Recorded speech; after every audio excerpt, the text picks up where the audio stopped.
Bonjour, dans cette capsule vidéo, je vais aborder la notion d'intensité. J'ai décidé de faire cette vidéo parce que il m'arrive assez souvent que les élèves en classe me demandent au final à quoi correspond l'intensité électrique, et c'est vrai que c'est quelque chose qui ne leur parle pas forcément. Alors, avant d'entamer ce que pourrait être l'intensité électrique, on va tout d'abord rappeler du coup ce qu'on sait et ce que tu dois savoir déjà sur l'intensité électrique. Alors, avant tout, son nom complet est l'intensité du courant électrique. Son symbole est représenté par la lettre I qui vient du mot intensité. Son unité, comme tu dois le savoir, est l'ampère. Le symbole du coup de l'ampère, bien sûr, est le A.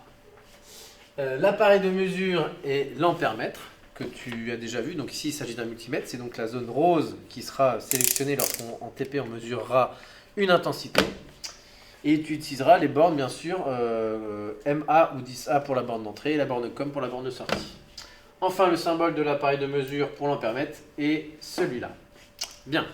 Maintenant qu'on a dit ça, comment essayer d'aborder la notion d'intensité? Alors, moi, ce que je te propose, c'est plutôt d'essayer de l'appliquer sur les lois et essayer de comprendre un peu à quoi pourrait correspondre via une analogie. Parce que c'est vrai qu'en fait, dire ce qu'est l'intensité du courant électrique, c'est pas forcément évident pour un élève de collège.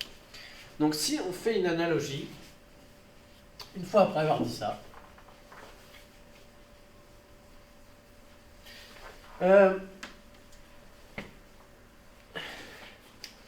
va imaginer simplement deux cas. Donc on est à la montagne et on a deux du coup, situations. La première qui correspond à une piste de ski, tout simplement. Il y a un début, il y a une arrivée, d'accord. Et puis, en fait, il y a un télésiège qui permet de passer du bas de la montagne en haut de la montagne. Alors vous allez me dire, quel est le rapport avec l'intensité? En fait, on pourrait imaginer, simplement dire que le haut de la montagne correspond au haut du circuit du générateur. Je m'explique. Imaginons un circuit avec deux lampes, d'accord.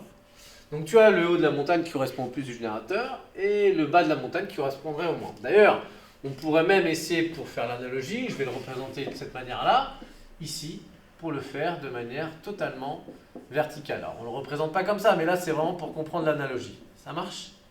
Voilà. Donc, l'intensité, à quoi correspondrait cette intensité dans cette analogie de la montagne? En fait, l'intensité correspondrait en fait au nombre de skieurs. Imaginons que nous ayons 10 skieurs qui partent en haut de la piste. On a forcément 10 skieurs qui vont passer devant le restaurant à une certaine altitude. Et puis on aura forcément 10 skieurs qui arriveront tôt ou tard en bas de la piste. Alors bien sûr, on oublie les cas où il y en a un qui se blesse, où il y en a un qui sort de la piste, etc. On va rester sur un cas simple. Voilà, donc ça c'est assez compréhensible. Et on peut dire au final que l'intensité correspondrait du coup à ce nombre de skieurs qui passent par la piste. Et donc si on essaie de faire l'analogie dans un circuit électrique, dans un circuit en série, voilà, qu'est-ce qui se passerait? Et bien si on a en effet 10 skieurs qui partent, on a forcément 10 skieurs à chaque étape de la piste. Et donc si on a une intensité de 10 mA en partant de la borne plus du générateur, on a forcément 10 mA entre les deux lampes, et on a forcément 10 mA qui retournent à la borne négative du générateur. Donc en fait, on s'aperçoit que l'intensité du courant reste la même partout. Voilà. Bien. Donc en fait, l'intensité, en fait ici, le nombre de skieurs, ça correspondrait à un débit de skieurs, et en fait, on s'aperçoit que l'intensité, ça correspond à un débit de charge. Ici, ça correspond à un débit de charge positive en électricité qui serait attiré par la borne négative. Et donc, en fait, ça correspond un peu à ça, l'intensité. C'est un débit de charge, des charges qui circulent. Voilà. On le représente avec un I.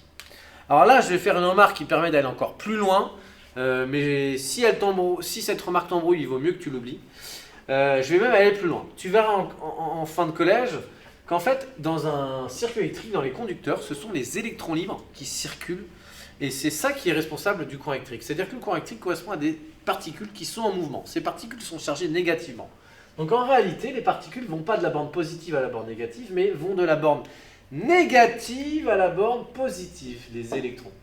Pourquoi? Parce qu'ils sont chargés négativement, ils sont donc attirés par la borne positive. Et donc en fait, si on fait une analogie, ça serait un peu bizarre, c'est comme si on avait des sortes d'êtres humains ou d'extraterrestres qui, eux, arriveraient simplement à partir du bas de la montagne à remonter. Oui, donc on peut simplement imaginer des randonneurs qui partent du bas de la montagne et qui remontent. Voilà. Donc ça, c'est pour l'aparté. On symbolise à chaque fois le courant via un I, mais en fait, ce sont des électrons qui circulent dans l'autre sens. Alors attention, ça c'est vrai dans les métaux, dans les solutions, tu verras qu'il y a deux types de porteurs de charge, soit les cations, les ions positifs, soit les anions, les ions négatifs. Et donc à ce moment-là, on a à la fois les cations qui sont chargés positivement, qui se dirigent vers la borne négative, donc bien dans le sens du courant électrique, et les anions qui sont chargés, eux, négativement, se dirigeront dans l'autre sens, vers la borne positive. Mais bon, si tu ne l'as pas vu, on finit cet aparté. Voilà, écoutez, je continue la deuxième partie de la vidéo, cette fois-ci, puisqu'on va aborder les circuits en dérivation. Alors, imaginons cette fois-ci, et on va continuer notre prolongement. Imaginons qu'on ait toujours 10 mA, donc toujours 10 skieurs qui partent d'en haut. On a 10 skieurs, sauf que cette fois-ci, la piste se scinde en deux. Donc forcément, la question qu'on se pose, c'est si imaginons que j'ai 6 skieurs qui partent à gauche, tu auras vite compris qu'il y aura 4 skieurs qui vont partir vers la droite. Et puis à la fin, en bas de la montagne, on retrouvera bien nos 10 skieurs. Voilà, donc ça c'est le moins, ça c'est le plus. Et donc si on réfléchit par rapport à l'intensité dans un circuit en dérivation, voilà. Alors, si on a 10 skieurs qui partent, on a forcément, s'il y en a 6 qui passent par la première lampe, il y en a forcément 4 qui passent par la deuxième piste, de ski. Donc si on a 10 mA qui sont au début, qui partent de la borne positive du générateur, et imaginons qu'on ait 6 mA qui passent par la première lampe L1, alors il y en a forcément 4 mA qui passent par la lampe L2, et surtout lorsque la piste de ski se réunit, lorsque les circuits se réunissent, on retrouve nos 10 mA. C'est le cas ici, on retrouve nos 10 skieurs.